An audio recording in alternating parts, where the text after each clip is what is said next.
Hello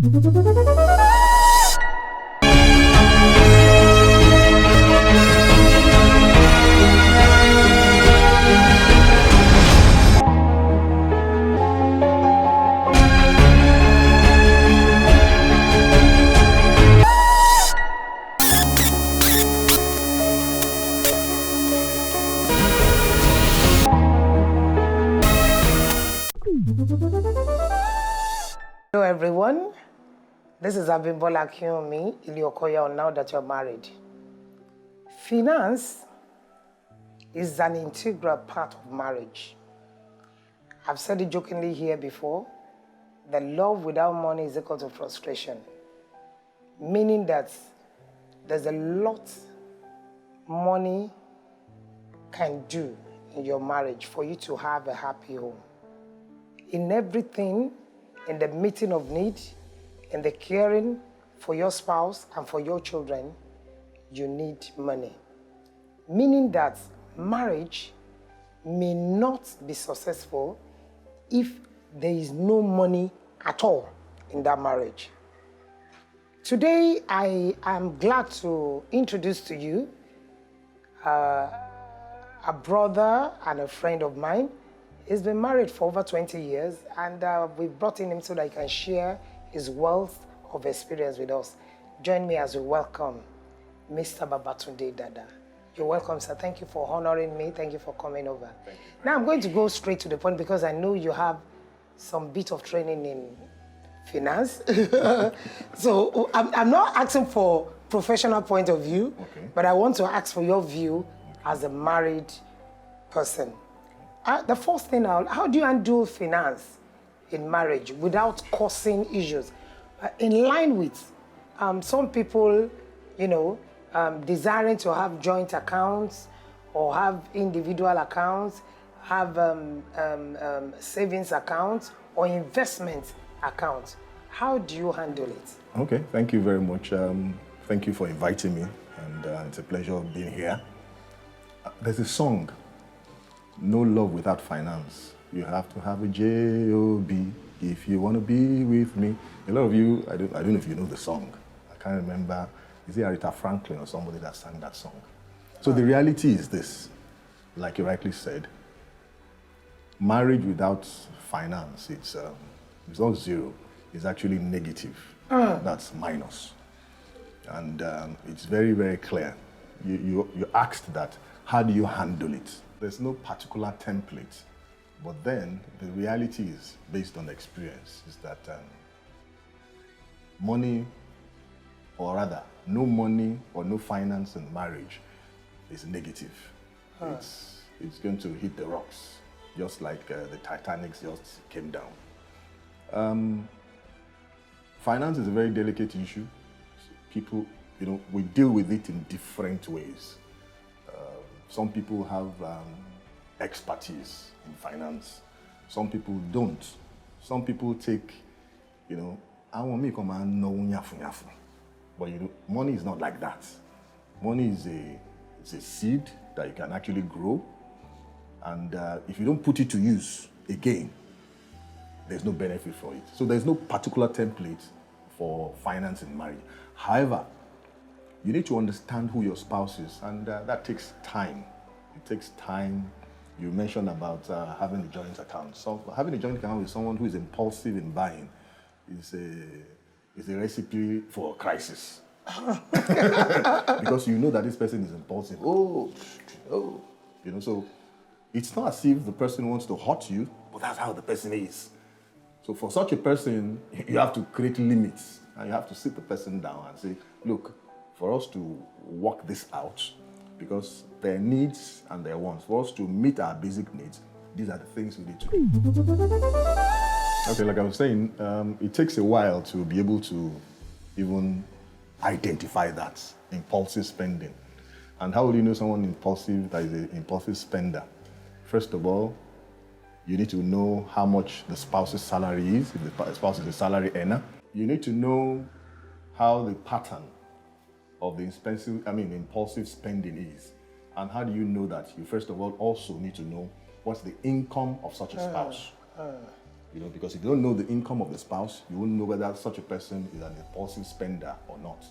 So first of all, again, you need to be open to each other. I've seen men, even of my age, their wives don't know how much they earn. It's crazy.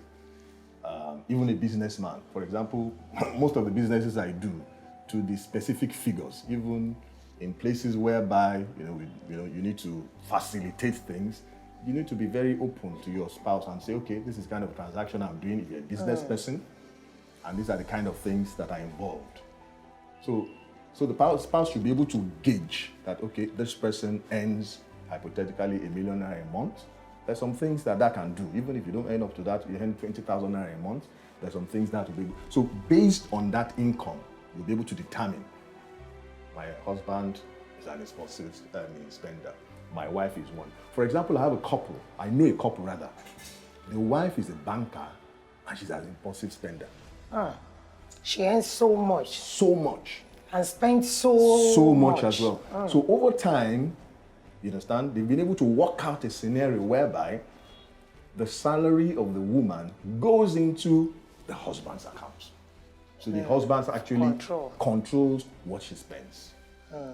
So it takes, they've also been married for a long time, and this was what, I think she actually mentioned this during a marriage seminar that we organized at some time, talking about finance in marriage. So it's a really potpourri of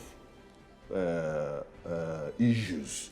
It's not something that you actually discover in one day, and if those issues come to fore, you need to have the love, you need to have the patience, you need to have the maturity to handle it. Because for a woman who probably, she's not yet gotten a job, she's looking for a job or whatever, and the husband is earning maybe 20,000 and, coming from work, he'll still eat at home. He'll buy chips, he'll buy gala, he'll buy Coke, then he'll still eat at home. What's that? He's not spending the money on someone else. It's not an issue pertaining to probably having another relationship outside. It's just the fact that he just likes spending. So you need to be able to gauge, my husband, my wife earns this amount. These are the kind of things that we're supposed to be able to do. You need to have the capacity to accommodate. And, marriage is about love. And love, the Bible says, covereth all sins. All sins. So if your spouse hurts you, you should be able to, be open and say, look, this has happened. You can't work. Our marriage can't work on this basis. And this is how we need to move forward. It's not also something you can just identify in one day. It takes a while. And it's not also something you can actually rectify. It takes a while as well. For you to get it really, For you to get it right. For you to bring out or to stop that impulsive attitude or to curtail it. Okay, sometimes it's not even either of the spouse being impulsive. It's about having so much demand on the available resources to the family. Where you have dependent relatives, and then you have your family need too, immediate family need. How do you blend the two together in a way that you will not offend your dependent relatives or members of your own immediate family? Okay, thank you. I tell my children something. You are responsible to 3 sets of people. 1, you are responsible to God. 2, you are responsible to your parents. 3, you are responsible to yourself. In that order. So we need to be real. Real in the sense that there are no 2 circumstances or situations of people that are the same. And that's why when you go to university, when you go to public schools, you meet people from diverse backgrounds. And they say that that kind of institution or place is a leveler. You'll be able to take from, somebody from Katsina. You've never been there before. He's a Muslim, he's a core, but you take his culture. You take a guy from Akwa Ibom. You take but probably you are from Lagos, and a lot of people think Nigeria begins and ends in Lagos. Big mistake. It's just a fraction of Nigeria. So based on that, two circumstances are not the same. I might get married at 18 or maybe 23 because of where I'm coming from. You understand? And there's a particular, trend in a particular geographical area of Nigeria whereby the men marry quite late. There are some latent reasons why they marry late. Because of the fact that there are dependents that needs to be taken care of. And if those, like I said, one, you are responsible to God who created you. Second, you are responsible to your parents. Because even for those of us who are Christians, the Bible is very clear about the fact that you need to honor your parents so that your days will be long in the land of living. So if you're a child, if you are someone who is married and pressures come from your family, you need to sit down with your wife and tell your wife, this is how it's rolling now. I have to take care of Baba. I have to take care of Mama. Your wife has to understand. There's this modern idea. I'm not saying you're living for them, but what you are today is a function of God and them. So true. So if pressures come from there, yes, but you should be able to gauge those pressures. And those kind of pressures, you don't shield your spouse from them. Your spouse needs to know that there's an arrangement on ground. I went to school and I need to take care of 3 other guys. From the very beginning. From the very beginning, we need to be real about that. It's different from a scenario whereby I'm from a well-to-do family where finance had not been an issue. So everybody takes care of themselves. Of course, in such a family, it's not something, there's no pressure. From anywhere. From anywhere. It's everybody giving. So, and a lot of people, I call it cosmopolitan razzmatazz. When people come to Lagos, yes, man. When people come to Lagos, everybody is from one village. Because you are wearing whatever, Mama might still be in the village picking vegetables. And it's those vegetables that actually sent you to school. And there's a payback time. Yeah, my mom might not say that, oh, Babs, there's a payback time that mama needs to retire from that vegetable picking, So you need to be real in letting your spouse know the condition or where you are coming from. A lot of people that I see today, there's nobody, everybody wants to move up in life, to be better than what our parents are. Correct. But you need to be real that, what? There's some things I need to take care of. And of course, probably you might think that I'm talking about the husband in this. Okay, fine, talking about the husband. Ditto the wife. The wife also has responsibilities to her own parents. If she's a first child, in some cultures, there are a lot of people looking up to her as well to actually, return on investment. Return on, because that's even a financial term, return on investment. So it might be both ways. But whereby both parties know that, okay, you have a salary of 20,000, 30,000, okay, on a monthly basis, I buy diabetes drugs for mama, I buy green tea, you understand, things like that. You would have apportioned it. And you know that over this period of time, this needs to be met. And you should be open to each other on those kind of issues. Thank you so much. But I want us to just narrow it down to a situation where you have many competing financial needs. For example, if your wife's parents' health needs attention, and at the same time, school fees of your children is due. Not only that, your landlord is also asking for his rent.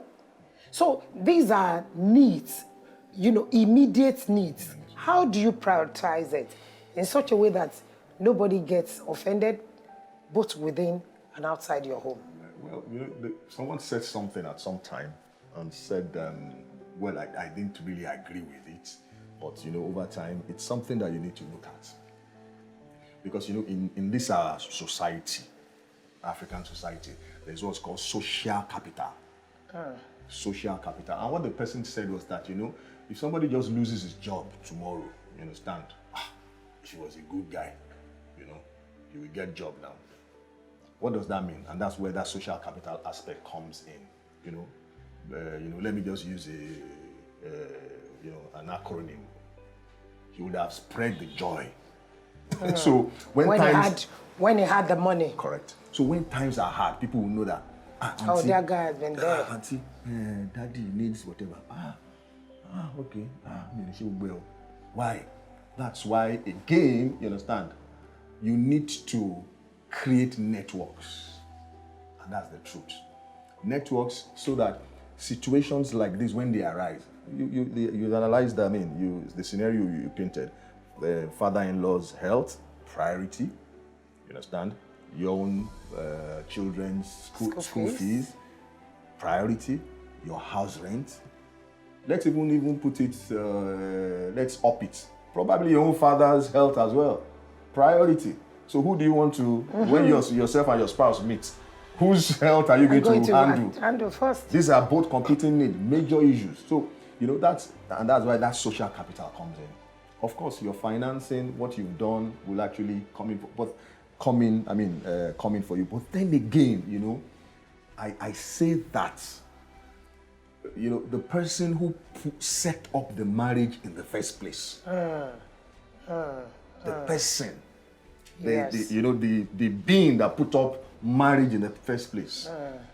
When you go back to him, who is the manufacturer of that product, which is marriage, that issue will be sorted out. I agree. How it will be sorted out, I've never found myself in that. Well, different scenarios probably, but how it will be sorted out, I don't know. But it brings about. There's a guarantee. Correct. There's a life situation of someone who I know, whose father-in-law, this is February, has been in hospital since when? Like October last year. And that's huge. In fact, yesterday I was still asking, it said prostate cancer. That's huge. And his own father as well. But somehow they're working it out. They're working it out. So it takes patience, understanding, because the truth of the matter is, if you know the income of your spouse and you know the financial expenditure on whatever pressure, your spouse can't spend more than, so patience. Okay, let's do it like this. Bit by bit. Exactly. It brings about, you understand, you're being open to each other and saying, look, you know what? They say we should come and deposit 200,000. Let's go and talk to him. We are not running away. Let's give them 20. You understand? Okay. And we'll be doing it like, 200,000. So it will go around bit by bit. My salary is not 50,000. Where am I going to see it? But I know that in 1 year, I will pay 200,000. And that's where maturity comes in. We can help me. You can. Abiba, you will speak out. You will speak out. This is my situation. This is how the situation things are. And when you speak out, solution you're likely going to get. Thank you so very much. But is very common when you have the husband earning more than the wife. And that's a comfortable situation for both the husband and the wife. But is there anything wrong for the wife to earn more than the husband? Nothing wrong, but let me first refer to comfortable, because is it comfortable? It's something we've lived with. And it's something that the society has accepted. Yes. And it's something most of our religions actually propagates, that there's a structure. God, the man, the woman, and the children, and all that. Fine. For whatever reason, that setting can be distorted. What are the reasons? Carelessness. Whatever reasons, so don't let us go into that. I mean, what the reasons are. There's nothing wrong in a woman earning more. For example, well, I won't mention, because even if I mention, all of us will know who I'm talking about. I know a woman who earns, in fact, with due respect, she can buy her husband. Literally. You understand? She's an employee also of an institution. She works in an institution, but she can buy her husband. But you see, what I've seen, the kind of reverence this woman has. What comes with it? Exactly.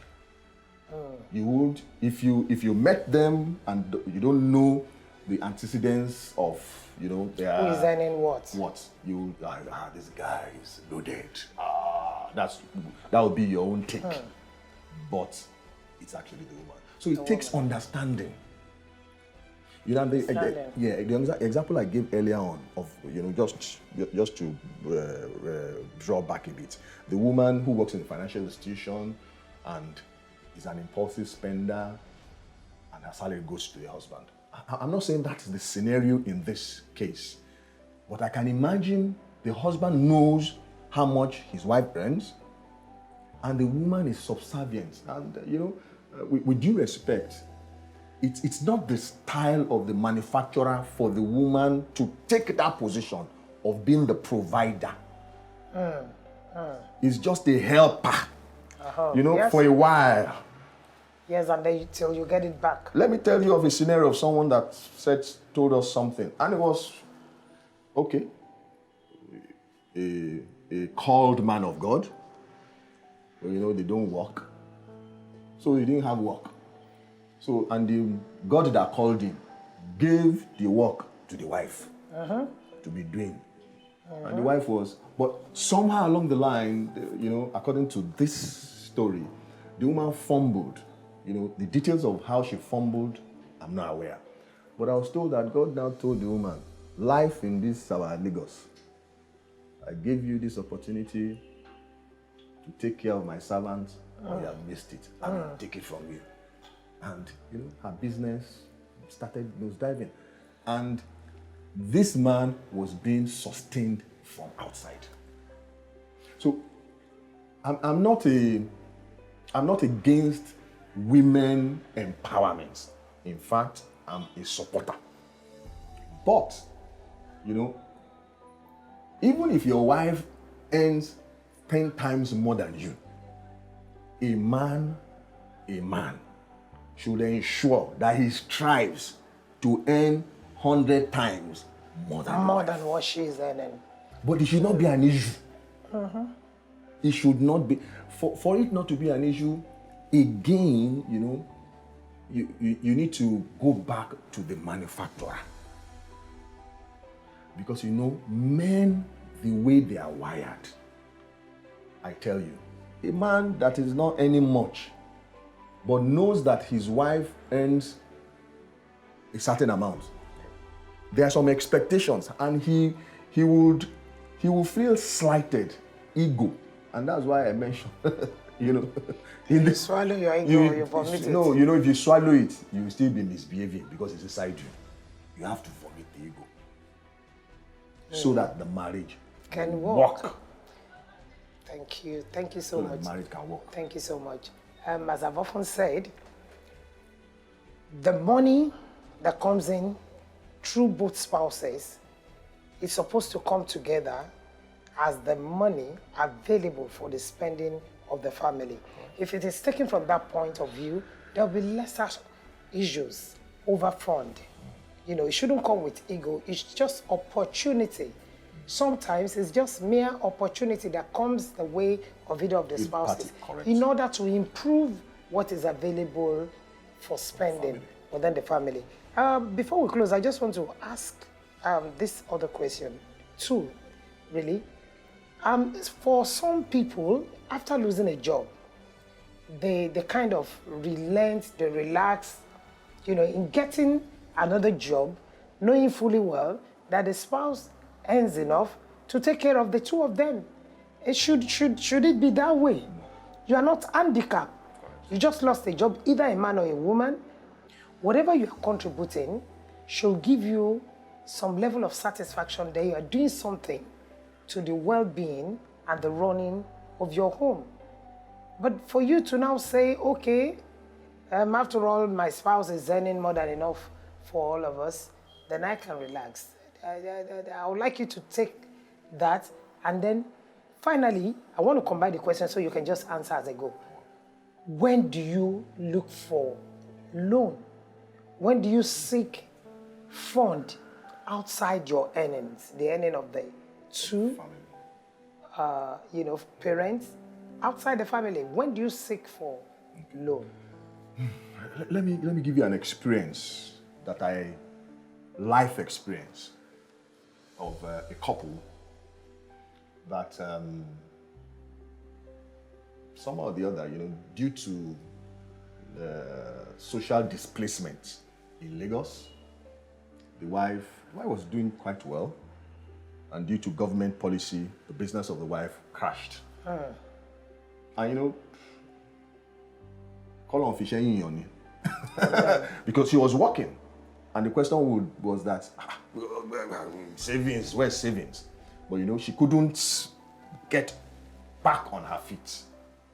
So she got back home, and of course the little and whatever capital, of course, my family has to feed now. She has to run the house because there are children.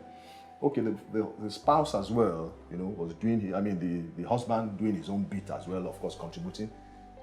I didn't know them at that time. But stress now started. Guess when? When the spouse lost his own job. Wow. So that is a typical, hypothetical example that finance is key in marriage. I can tell you, I was settling quarrel of gutter dirty. You understand? Because by the time Madam will say her own, husband will say her own, I'll now wait. I say, when you met this man, was he mad? When you met this woman, was he mad? What's your problem? Because when they recount all that created the hula baloo, there's nothing tangible to hold on to. You know that is the stress of lack of finance. Because at some point, the woman came out and said, look, I'll be mama one quarter of mommy my j. Woman nearer. You understand? Come out. You know so. You understand? So it's a recipe for Third World War in any home. No job for the wife, no job for the husband. So coming flip side to the aspect that you ask, that if a spouse loses, it's a potpourri of issue. Like I said, social displacement of that woman. I sat down to show the woman in you understand what I'm saying? Along the line, government policy dislocated messed her. it up. In fact, by the time I met this woman was so big, she's still big. At some time I used to, my assertion, which was wrong. It wasn't that the woman was young. Guess what? Depression was setting in. Those are the things we don't understand in this our society. So, she now started eating and eating. So, because I know that in any industry, you understand that anybody is, there will be people that, your contemporaries. So she couldn't even reconnect back to people, because I can say that it's not everyone in that employment sector that was displaced. There will still be some people. She couldn't become a joint woman, you understand? Because depression setting.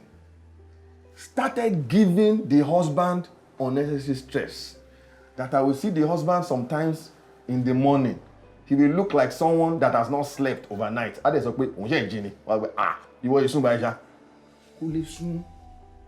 of the weight, and due to that, the man started doing other things at work. He lost his job. So, Wow. exactly. And emotional, for people like that, and I don't agree totally. Yes, there's some people who that when they are laid off due to whatever, they don't want because of their the kind of people they are. But if you see someone that tries to ensure that things happen, and this family, like I said, the husband now has to work, the woman has to work. Guess what? I don't set to quarrel again. You see? No money, You no understand? love. No money is No reality. money, no love. Honestly, the place of finance can never be exhausted in marriage. But I'm still asking, when do you get credit? When do you go to credit? When is it right to take credit? Okay. Even as we close. Credit, as the word connotes, is taking money from somewhere and replacing that money at an agreed time, then putting something on top in the balance of interest. So, logically, you don't take credit for consumption. That's what they teach you. You don't take credit for consumption. You don't take it for consumption. You don't take credit to do parties. You don't take credit to buy a car, except it's a commercial, that you've done your return on investment and your rentals and payback. But then again, I now hear of something, you understand? Some families, due to some financial opportunities, take credit to send their children to very good schools in America. Because they know that when she goes to Harvard or Yale, you understand, she gets a work in. A great job. Correct. You understand? So, brilliant. There are many credits around. Phone, 24 hours, they give you 5 million. But the fundamental principle is, with due respect, will I take credit because a family member is ill, in the sick bed, and probably I don't have employment? That's a disaster, because you now become such a person will become the widow of the son of the prophet that went to go and borrow money, and the creditors now came to carry the son, the children. Because somebody that does not have work does not borrow money. If you don't have means of paying back, why are you going to do you that? don't need a credit. You don't need it. You don't need it. Shouldn't be an option at all. I didn't say it shouldn't be an option. Like I said, I analyzed it. One, why do you take credit? You take credit so that you go into a venture and the venture will bring returns. And like I said, people take credit to send their children abroad so that, when they finish in Yale or MIT, they get to work in Microsoft and Boeing or Airbus. And begin to pay the debt. Back. That's good investment. Wow. But take credit because of the fact that I want to buy shoe or ashwebi is madness. You can take it if you have the cash flow, not a problem. But it's a recipe for madness in future. Thank you so very much. I wish you could just continue with this, but sometime in the future we'll be calling you back to come and throw more lights on this aspect.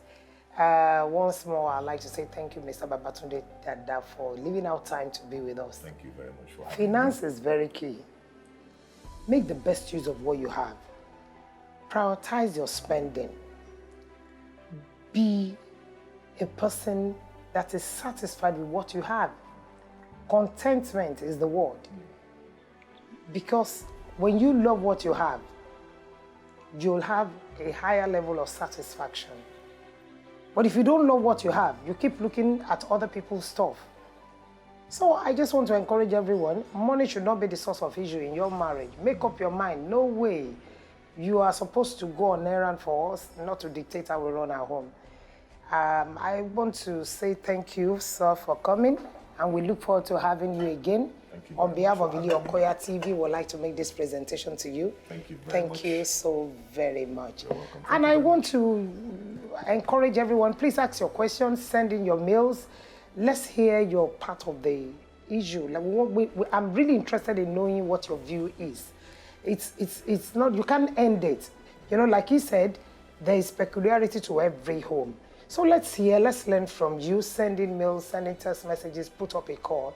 Until I come your way again, I want to say thank you for viewing, thank you for being there for us. I remain Abimbola Kiwumi, Ileokoya, on Now That You Are Married.